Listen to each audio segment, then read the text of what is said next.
Rated T for teen. What's up, guys? Nevin Dravinsky, producer on UFC Undisputed 2010, coming to you from the famed Black House Gym in Los Angeles, California.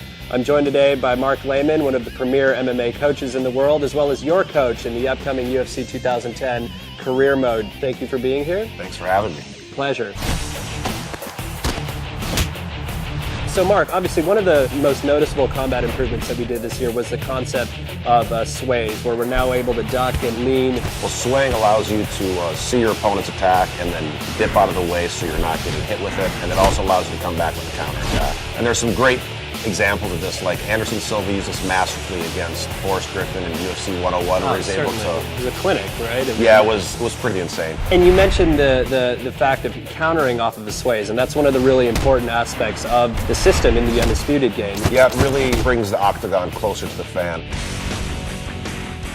Cage position is a really important aspect of mixed martial arts. It's huge because basically you have a foreign object that's 90 degrees that's part of what you're fighting on, and you have to learn how to deal with it. It can be used defensively and offensively. You can use it to pin your opponent up against a cage where they can't sprawl and they can get takedowns a lot easier. You can also use it to pin them in clinches where you can do striking, like Anderson Silva stuck Rich Franklin there and teed off him with the knees. And we really tried to capture that in the game as well. Again, it's one of those things that makes the game more realistic.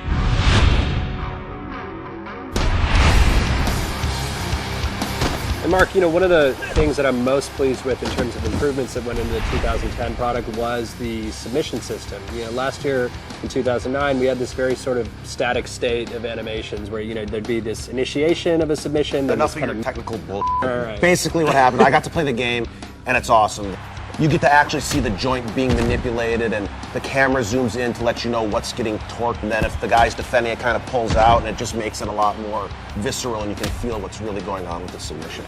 Now, other submissions that have gone in there, we just saw Paulo Thiago finish off Mike Swick with the Darce. We have the omoplata, the gogoplata. They're basically making stuff up. Totally. One other thing I noticed when I was playing the game is that you can transition from submissions. What did you call that? Well, stuff? so we call that submission switching. Say you're going for a Kimura, for example. Performing a submission switch will allow them to, say, switch from the Kimura to then go for an armbar. I know you guys added some new back positions, and it looks really good, where I can start to tee off like Matt Hughes did to hoist Gracie, and looked great. So you've just seen an example of a couple of the new combat improvements, including the sways that have gone into UFC 2010 Undisputed. For the full interview, go to community.ufcundisputed.com.